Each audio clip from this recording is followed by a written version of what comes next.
Ya, teman-teman, tepat tanggal 7 Desember, hampir semua gubernur memutuskan terkait dengan besaran dari UMK dan tidak terkecuali di Jawa Timur. Tapi ada satu hal yang unik di Jawa Timur, karena kita tahu di Jawa Timur beberapa waktu yang lalu Pengadilan Tinggi Tata Usaha Negara sudah memutuskan terkait dengan besaran dari upah minimum di Provinsi Jawa Timur yang harus dilakukan revisi begitu dengan kenaikan sesuai dengan apa yang diusulkan oleh teman-teman serikat pekerja serikat buruh di sana. Dan kemudian muncul rekomendasi dari kabupaten kota yang nilainya bahkan juga ada yang 6%, ada yang 7% dan sebagainya. Tapi kemudian dalam penetapannya, gubernur tidak mengikuti rekomendasi yang disampaikan oleh masing-masing bupati atau wali kota. Bahkan menetapkan kenaikan upah minimum di beberapa kabupaten kota itu sangat rendah begitu, bahkan lebih rendah dari nilai inflasi di Jawa Timur. Nah, terkait dengan hal itu kita akan berbincang dengan Bung Jazuli, Ketua Dewan Pimpinan Wilayah Federasi Serikat Pekerja Metal Indonesia, Provinsi Jawa Timur. Ya, Bung Jazuli, kita pengen tahu nih, respon sikap dari teman-teman Jawa Timur terkait dengan putusan dari upah minimum kabupaten kota se-Jawa Timur, itu seperti apa, Bung Jazuli? Ya, terima kasih Bung Kahar dan kawan-kawan semua. Jadi keputusan UMK tahun 2023 ini memang dari beberapa hari terakhir kami sudah mulai mencium kalau memang model putusannya seperti itu. Sudah kita lakukan rapat dengan teman-teman FSPMI khususnya dan teman KSPI, sudah kita infokan kok sinyalnya seperti ini. Ya, itu sudah kita prediksi. Bahkan kemarin kita aksi pun kita tekankan lagi bahwasanya model seperti ini jangan dilakukan. Ya memang dari 38 kabupaten kota, 5 ada sekitar 7 kabupaten kota yang tidak di bawah inflasi, terutama di daerah yang UMK-nya tinggi, seperti Surabaya, Sidoarjo, Gresik, Pasuruan, Mojokerto, dan beberapa daerah yang lain, yang UMK-nya tinggi memang tidak diberikan kenaikan sampai sesuai dengan rekomendasi Bupati Wali Kota. Namun di 30 kabupaten kota itu di atas rekomendasi. Ada yang 9%, 10%, pokoknya di atas rekomendasi dari Bupati Wali Kota. Ya memang diskusi seminggu yang lalu kurang lebih kita ketemu dengan Ibu Gubernur Jawa Timur. Ya memang ada dua hal. Satu yang kita diskusikan kaitannya dengan PP 18, Permen 18. Yang kedua adalah disparitas. Ya disparitas memang di Jawa Timur tidak rata ya. Ada basis industri, ada daerah yang basis pertanian. Tentu yang tidak naik hari ini atau dalam tanda kutip naiknya cuma 3% sekian itu adalah di daerah-daerah basis industri yang upahnya sudah 4 sekian juta, 4,3, 4,4 seperti itu. Sementara di luar daerah itu upahnya sangat rendah, 2 juta sekian dan seterusnya. Nah, dalih gubernur itu adalah kaitannya disparitas itu yang mendorong. Kalau semuanya naik 7%, maka disparitas antara basis industri dengan di luar itu semakin besar. Ya makanya mereka hari ini bahasanya itu tidak melihat persentase. Kalau saya lihat, misalkan di ring 1 tadi itu diberi kenaikan cuma 150.000, di luar ring 1 yang rendah itu diberikan nilai 200.000. Ya seperti itu. Ya itu tentu tidak sesuai dengan aturan ya, khususnya di daerah ring 1. Nah kalau tahun kemarin ring 1 yang seharusnya tidak naik sesuai dengan PP 36, tapi justru diberikan kenaikan 75.000 tahun kemarin. Yang akhirnya kita gugat juga kalah juga gubernur. Ya itu realitanya hari ini lebih kelihatannya gubernur lebih mengedepankan kepada disparitasnya, disparitas antar daerah. Itu Bung kondisinya. Ya jelas kami Jadi sudah menyampaikan intinya sikap. di beberapa daerah yang merupakan ring satu itu berarti kenaikannya di bawah dari ketentuan Permenaker 18 itu, Bung Jazuli. Iya di bawah, termasuk di Pasuruan yang usulnya 7,8% misalkan, itu cuma naiknya 3,5%, ya jauh lah. Ya di bawah inflasi pun ada. Ini kan menjadi kekecewaan kita. Ya inilah yang menjadi PR kita nanti. Dari awal sudah kita duga, makanya kita demo kemarin pun kita sampaikan. Jangan sampai hal ini terjadi. Nah, kalau memang seperti ini ya jelas kita akan melakukan perlawanan dalam tanda kutip ya, mungkin apakah kita jelas demo ataupun pilihan hukum. Ya pilihan hukum lagi kita pertimbangkan lagi, kita menang pun di pengadilan tinggi ya seakan-akan tidak ada artinya. Nah ini yang menjadi bahan kita untuk diskusi. Kita melangkah cuma dua pilihan, demonstrasi dan hukum. Kalau hukum ya tadi itu menang pun juga tidak ada arti. Gitu, Bung. Ya, kalau hukum belajar dari pengalaman tahun kemarin, kita menang di pengadilan tinggi, mereka melakukan banding, Kasasi. kasasi begitu ya. Dan kemudian kalaupun nanti ada putusan, putusannya Ya, sudah berganti tahun dan nggak ada ya berganti gunanya begitu. tahun dan tidak ada gunanya. Ya Ya, karena ya, ya. proses dari pengadilan sendiri kan seperti itu, Bu. Harus ada jeda waktunya, jangka waktu dan seterusnya. Dan tidak bisa dipercepat. Ya. Ya, Itu tapi Bung yang yang menarik lagi. soal ini, tadi kan kalau di ring satu itu nilainya justru di bawah dari Permenaker nomor 18. Ya, Tapi di atas dari PP 36 atau bagaimana? yang mana? Yang di ring Yang satu. kita. Kalau yang di ring satu jelas ya, kalau kita bicara PP 36, kita itu tidak naik. Ring satu kalau kita bicara PP 36, itu hanya Surabaya yang naik kisaran 25.000. Setelah itu Pasuruan, Mojokerto, Sidoarjo, Gresik, itu tidak naik semuanya. Tidak ada kenaikan. Makanya kalau bicara PP 36 seperti itu. Tapi kalau kita bicara Permenaker Permenaker 18 ya, naiknya kita itu minimal adalah 350.000 sampai 400.000. Itu minimal ya terendah. Oke, sementara di luar ring satu itu kenaikannya sesuai Permenaker atau di atas Permenaker? Di atas Permenaker. Ya misalkan Bojonegoro. Bojonegoro itu pertumbuhan ekonominya minus, Bro. Minus 5%. Sehingga tidak dipakai lah kalau dengan rumusan itu hanya menggunakan inflasi 6,28%. Nah, itu dinaikkan sekitar 9, hampir 10%. Ya, itu menariknya di Jawa Timur yang ya melanggar semuanya ya, yang di ring satu melanggar tidak sesuai dengan PP Permenaker 18 hanya inflasi aja kurang. Nah, di luar ring satu ya juga tidak sesuai dengan Permenaker juga karena di atas Permenaker, di atas inflasi plus pertumbuhan ekonomi. Itu. Ya, artinya apa yang terjadi di Jawa Timur ini sebenarnya mengkonfirmasi kepada kita bahwa penetapan upah minimum itu adalah domain dari gubernur begitu ya. Terserah Ya, betul gubernurnya mau sekali. mutusin berapa, itu sesungguhnya yang akan dijadikan patokan hukum begitu. Bukan lagi apa Ya, namanya himbauan-himbauan dari pusat itu. ya betul sekali, Bu. Berbicara 2 tahun terakhir ini, yang katanya hukum menjadi panglima, ya terbukti ya. Kemarin pun menjadi putusan pengadilan juga di APK. Hari ini pemerintah mengeluarkan 2 aturan Permenaker dan PP 36 katakanlah yang masih kontroversi, itu pun juga tidak dipakai semuanya. Artinya semau-maunya aja. Nggak lihat persentase, ya seperti itu. Langsung dipukul, semau-maunya pemerintah provinsi lah, gubernur lah.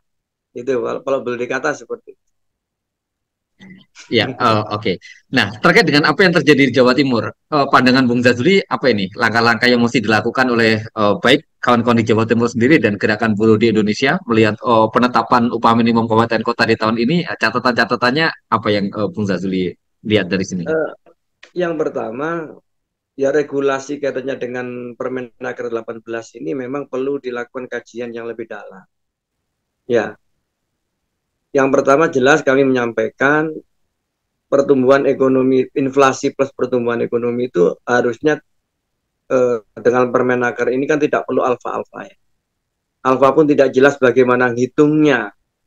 Ya, walaupun kemarin kita berdebat dengan BPS pun juga mengakui BPS pun tidak ngerti dengan istilah 0,1, 0,2, 0,3 itu seperti apa. Ya, tidak jelas juga. Yang kedua, ini kan mengesankan bahwasanya pemerintah itu tidak rela, tidak ikhlas ya memberikan pertumbuhan ekonomi, dampak baik dari sifat ekonomi itu kepada buruh. Bahkan inflasi saja ya pernah kenaikan sesuai dengan inflasi saja mereka tidak memberikan. Tentu ini menjadi evaluasi kita dari sisi aturan. Yang kedua, telah kami sampaikan kepada teman-teman di tingkat nasional pun bahwasanya upah harus ada upah standar nasional. Ya kita akui persoalan disparitas ini ada. persoalan ini serius. Hari ini kita bicara Jawa Timur, hampir seluruh daerah itu ekonominya hampir merata. Kondisi kedaerahannya hampir merata, hampir sama semua. Artinya pertumbuhan ekonomi dengan jalan tol, pembangunan di setiap daerah itu hampir rata. Tetapi ada ketimpangan, ada disparitas upah yang sangat mencolok, inilah yang menjadi masalah juga bagi kita. Misal di Pasuruan, antara kota dan kabupaten satu daerah yang justru di tengah-tengahnya ini selisihnya 120%. Di kabupaten yang mengelilingi daerah itu 4,5 juta, tapi di pusatnya, kotanya itu justru cuma 3 juta katakan. Jauh sekali. Nah, kondisi seperti inilah yang perlu menjadi perhatian bagi kita semua untuk merumuskan bagaimanakah yang terbaik. Karena ancaman relokasi dan seterusnya itu selalu menghantui setiap kenaikan upah disampaikan oleh Apindo kepada pemerintah, itu yang menjadi persoalan.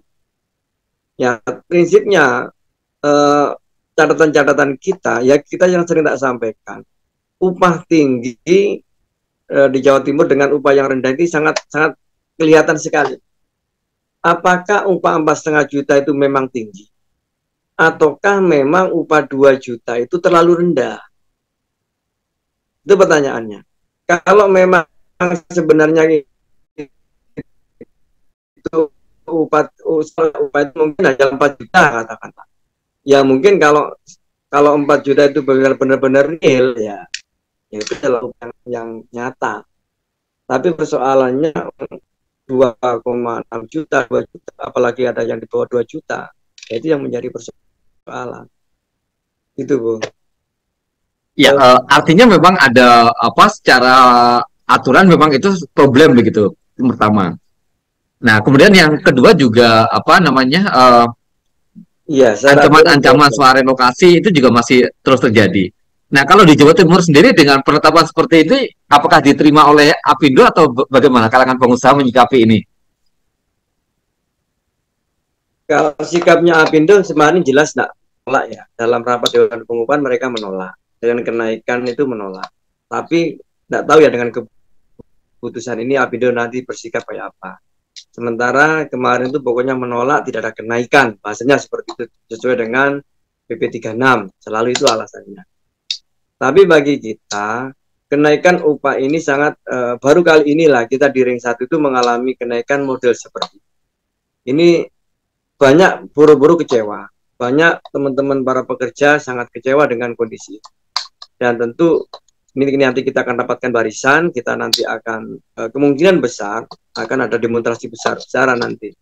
Ya karena tadi sempat kita diskusi dengan kawan-kawan, ya percuma kita melakukan kegugatan di pengadilan. Menang pun ya seperti itu. Perjalanan panjang, gubernur pun tidak patuh terhadap putusan pengadilan. Ya inilah menjadi fenomena hari ini itu ya seperti itu, Bung. Mungkin di luar ring 1, 30 daerah itu ya mungkin ya syukur ya masih bernafas lah. Baru kali ini yang mereka tidak naik selama 3 tahun, 2 tahun itu langsung naik 200 mungkin bagi mereka itu luar biasa ya. Bagi di kita naik 150.000 itu jauh dari rekomendasi Bupati Wali Kota, itu juga sangat mengecewakan. Pusat industri ada di daerah ring 1 yang tidak naik sesuai dengan rekomendasi itu. Oke, padahal penyuplai gerakan buruh paling besar dari daerah-daerah industri yang kenaikannya justru kecil itu begitu ya. Ya, justru kemarin itu ada satu hal lagi fenomena yang menarik. Teman-teman serikat pekerja, banyak yang di luar kita itu seakan-akan percaya diri dengan rekomendasi Bupati Wali Kota. Seminggu yang lalu sempat saya kumpulkan. Hei kawan-kawan, kenapa kalian tidak aksi? Kenapa kalian memilih diam, menunggu? Kalau saya berkeyakinan gubernur nanti benar akan mengurangi disparitas. Persoalan disparitas upah itu memang real ada. Tetapi cara memangkas disparitas itu cuma ada satu hal. Yang paling pasti adalah menaikkan upah di luar ring 1 lebih tinggi daripada menaikkan upah yang ada di ring 1 nilainya, nominalnya. Itu kan? Untuk memangkasnya kan di situ, Bu. Misalkan hari ini yang ring 1 naik 400.000, harusnya di luar ring 1 bisa naik 500.000 atau seterusnya. Tapi persoalannya itu mungkinkah? Nah, bisa saja mungkin, asalkan kita di ring 1 harus turun, kan begitu. Misalkan nih rekomendasi Bupati Wali Kota nilainya 7,5% dengan nominal katakanlah 350.000 sampai 400.000. Nah, kalau 7,5%-nya di luar ring 1 ya cuma sekitar ya 150.000. Nah, dari sini tidak akan ketemu. Tidak mungkin gubernur itu akan menaikkan kita, kecil kemungkinan menaikkan kita sesuai rekomendasi, tetapi di luar ring 1 akan melebihi nominal yang kita dapat. Tapi teman-teman serikat pekerja yang lain masih enjoy ya. Artinya kita yakin kok gubernur tidak akan ngurangin itu bahasa. Tapi saya sudah menyampaikan hal. Makanya kemarin di saat aksi kita KSPI sendirian ya.